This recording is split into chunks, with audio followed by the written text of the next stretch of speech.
I spent my time in a quaint little import store, a stone's throw from Piccadilly Circus in the heart of London. I wasn't looking for anything, just looking at the curiosities on display.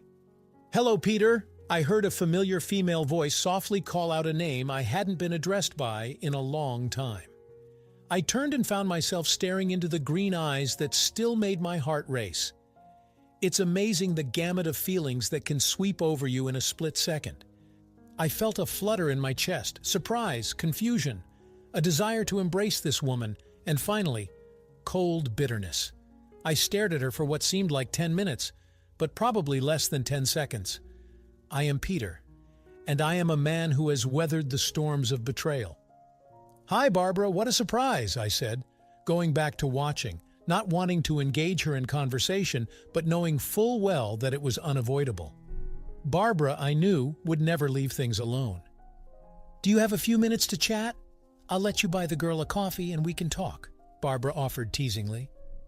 "I don't think so, Barbara. I have time, but I'm not sure we have anything to talk about," I said flatly. I didn't want to be polite to the woman who'd ruined my life. I knew she would persist, but she would have to work for it. I heard a quiet sigh and then, "Please, Peter, I'd like to talk to you and I'll get coffee." I stared at her dumbly for a while, and then I gave up. "Okay, but call me Peter. I'm not called Peter anymore." She rolled her eyes slightly and said with a touch of arrogance, "I think I've earned the right to call you Peter if I want to." "Okay, sweetie, have it your way," I said. She was visibly shocked that I was using the long-buried affectionate address I used when we were together on happier days. I would teasingly approach her from behind, hugging and caressing her. I always said in a whiny voice, "Come upstairs, sweetie, and give me some love. I'm needy, sweetie. I must have you. Please, sweetie, let's get naked." Invariably, she would shriek and giggling say, "Get away from me, you pervert. You won't get any love until I'm ready. Go take a cold shower, you booger." Often, these one-act plays would devolve into me playfully chasing her around the house or her spraying me with the kitchen sprayer. It was all fun, and we both enjoyed it. It was a good time. "You're right, Peter," she said softly and sadly. I was surprised by her reaction and sensed that there was more behind that surrender than could be explained in words. She walked briskly to the counter and spoke to the owner in a language I had no idea about. The short Asian woman behind the counter looked at me, nodded solemnly, and then bowed, inviting us into a small coffee bar at the back of the store. There were 2 small tables in front of the bar surrounded by wicker chairs. We chose a table, sat down, and a smiling woman brought us 2 coffees without even thinking. Barbara chose the chair facing the bar and the wall, and I went around the table and took the chair facing the door. Muscle memory doesn't forget. It was a ritual we had practiced thousands, maybe millions of times in our 24 years of marriage. I had to face the door. It was a nervous tick left over, if you will, from my time in Vietnam. After all this time, we still observed our rituals. I think we both noticed it, judging by the curious half-smile that appeared on Barbara's pretty face. We sat in silence for a long time, and despite my best efforts, my mind wandered back to the last time I'd seen this beautiful woman, my ex-wife. We lived in a small town in Connecticut, and I considered us a happily married couple. For the past few months, my wife seemed distant. I saw and talked to her every day, but I felt a disconnect between us. I tried to ignore this and redoubled my efforts to draw her away and bring her close to me again, to make her happy. Our 2 children by then had left home, trying to establish themselves in their new roles as adults. Nicholas, our son and the oldest, was 23 years old and had just graduated from college. In his senior year of high school, he married a sweet girl named Sarah, whom everyone adored. He and Sarah both work in New York City and take the train to their small townhouse in New Jersey. They had achieved some success and were, and still are, deeply in love with each other. It was beautiful to see. Our second child was our ball of lightning daughter, Emily, who was 21 years old. She is the apple of my eye, a feature of Daddy's daughters, and our wild child. I held my breath and self-control most of the time while she was in high school. However, by her second year of college, she finally realized that all the heat we were heaping on her was for her good, calmed down, and soon graduated with a bachelor's degree, appearing frequently on the dean's list. So there you go. I was editing an article that was to appear in one of the magazines published by my employer when I got a call from my wife. "Hey, Peter, it's Barbara. Would you like to have lunch with me today? I know it's an urgent invitation, but I thought it would be fun to do something out of the ordinary for a change." I was thrilled. "Sure, babe. That sounds like a great idea. I'm glad you called. Do you have someplace in mind, or should I pick?" "Meet me at Café Paris in, say, 45 minutes. Is that okay with you?" Barbara asked in a professional, measured tone. It felt like distance was still being maintained, but at least it was a start. I was beyond excited and hoped for a warming of our relationship. "I'll be there with bells on. Maybe I should wear something else," I said with a grin, trying to lighten the mood and show how pleased I was. "Yes, please," she replied, not very cheerfully. "Okay, I'll see you at 12:15. "Thanks, babe, that's a great idea. I love you," I said, getting up from the table and pulling out my jacket with a wide grin on my face. She simply said, "Okay, I'll see you soon." I hurried to my car and drove across town to meet my favorite wife for lunch. I cannot describe how thrilled I was by this simple gesture on her part. When I entered, she was sitting at the table with a glass of wine. I touched her shoulder and leaned over to kiss her. She turned her head slightly and gave me a peck on the cheek. I guess that should have told me something. "Hey, gorgeous, looking for a date?" I said, smiling stupidly.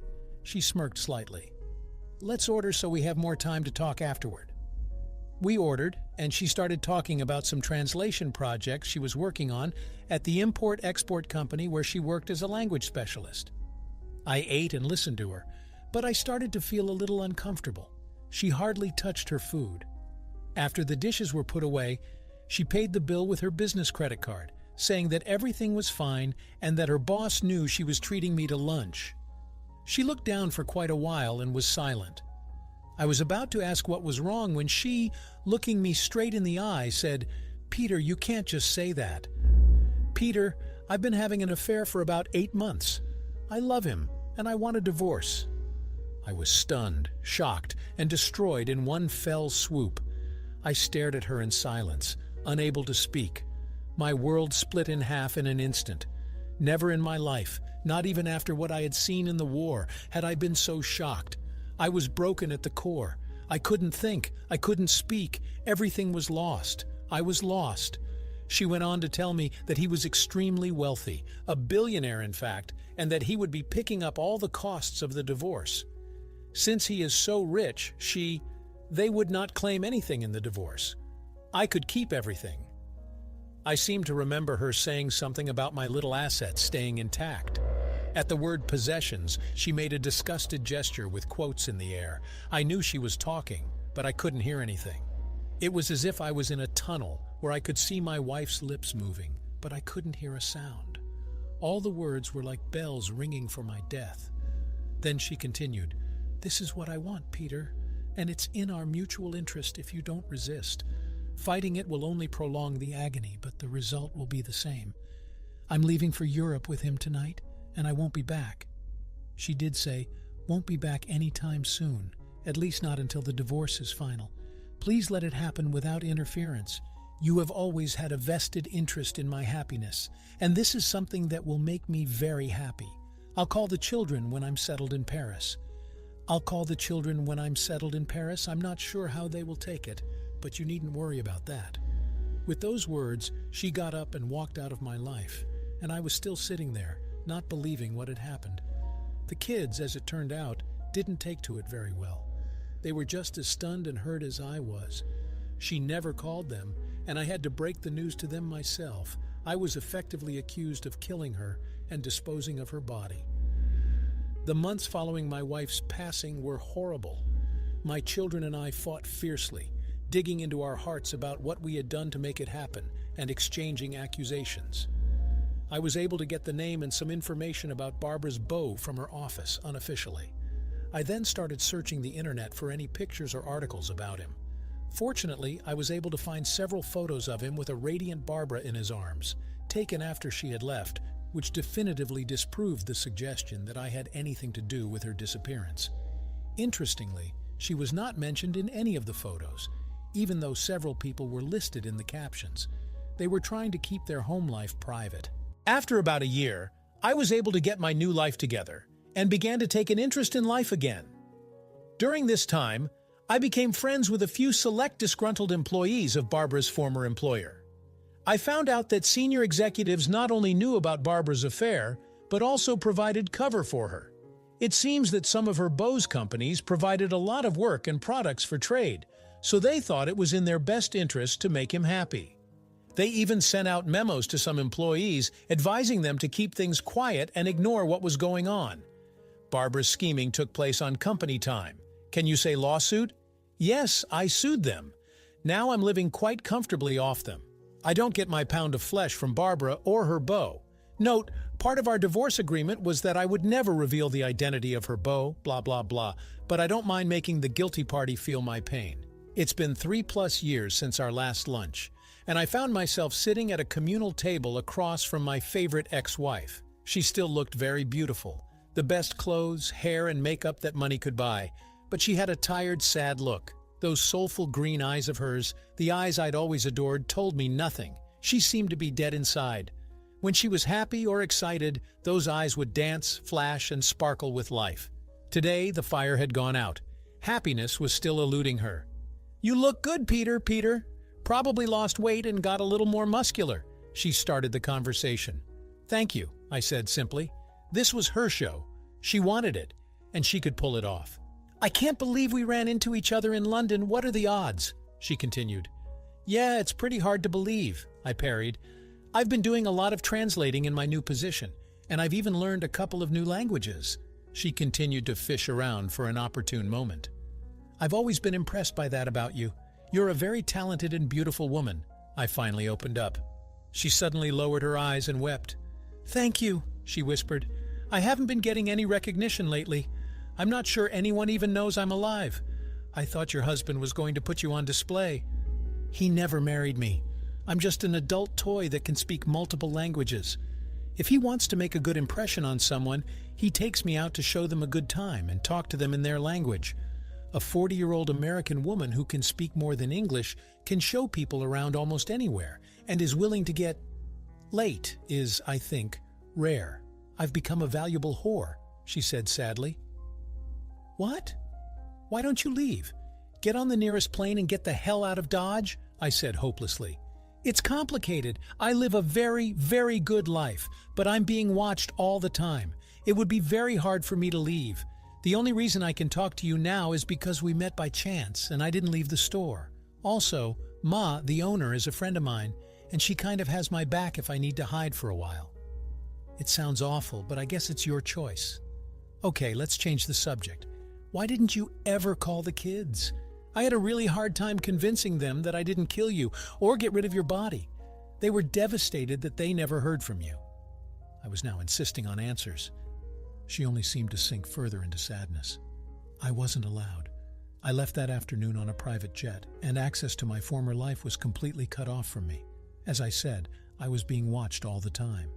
She suddenly leaned forward and looked directly at me. "Peter, I can't tell you how many nights I lay alone in a big house in an exotic place and wished I was still lying next to you in our home in Connecticut. God, I miss you, and I miss us."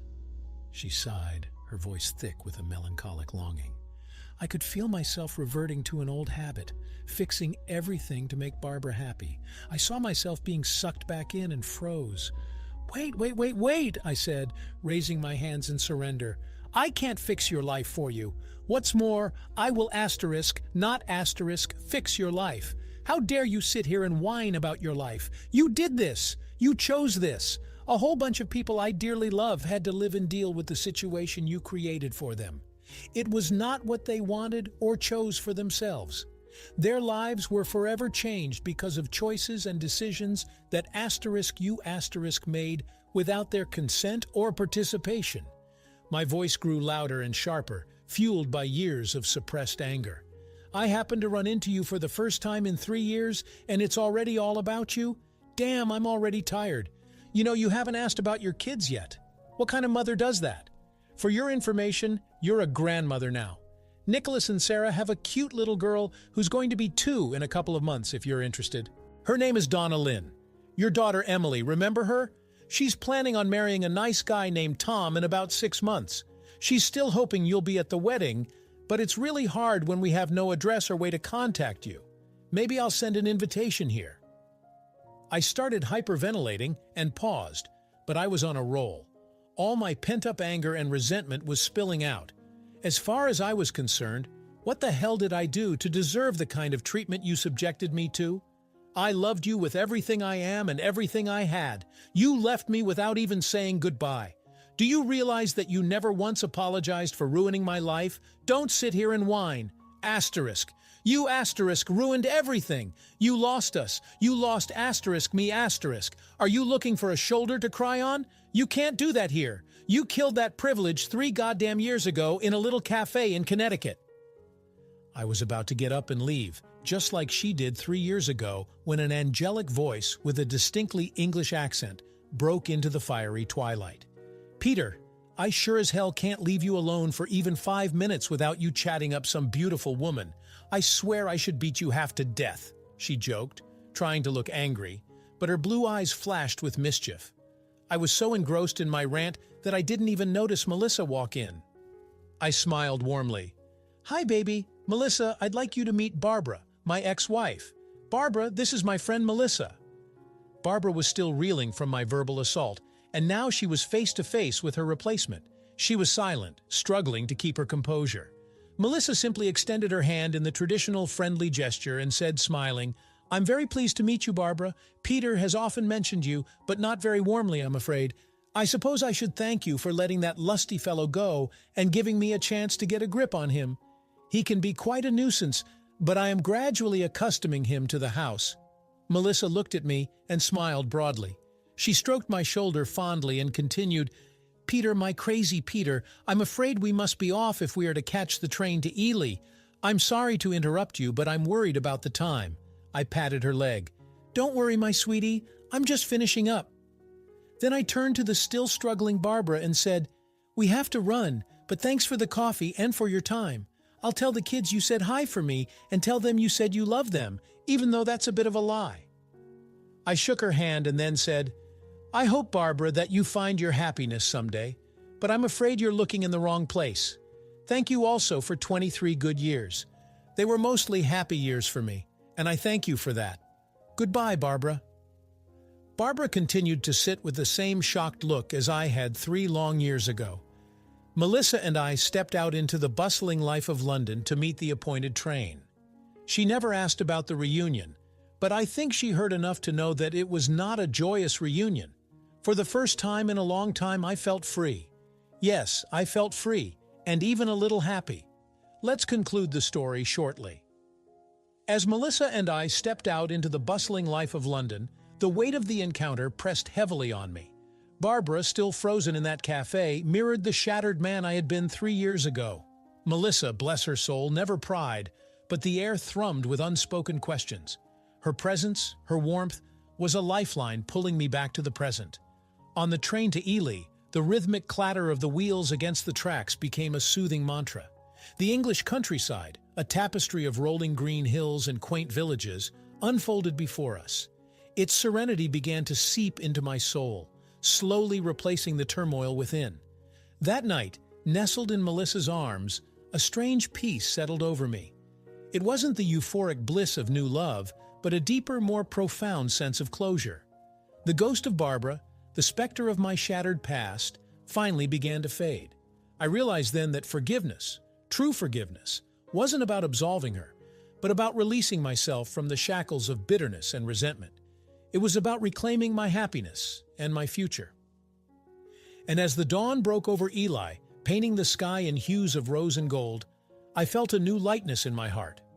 The past, though forever etched in my memory, no longer held me captive. I was free to embrace the present, cherish the love of a good woman, and look forward to a future filled with hope and possibility. After experiencing the full journey of our story, we'd love to hear your thoughts. How did the story resonate with you? Don't forget to like, subscribe, and stay blessed. Thank you for watching, and see you in the next story.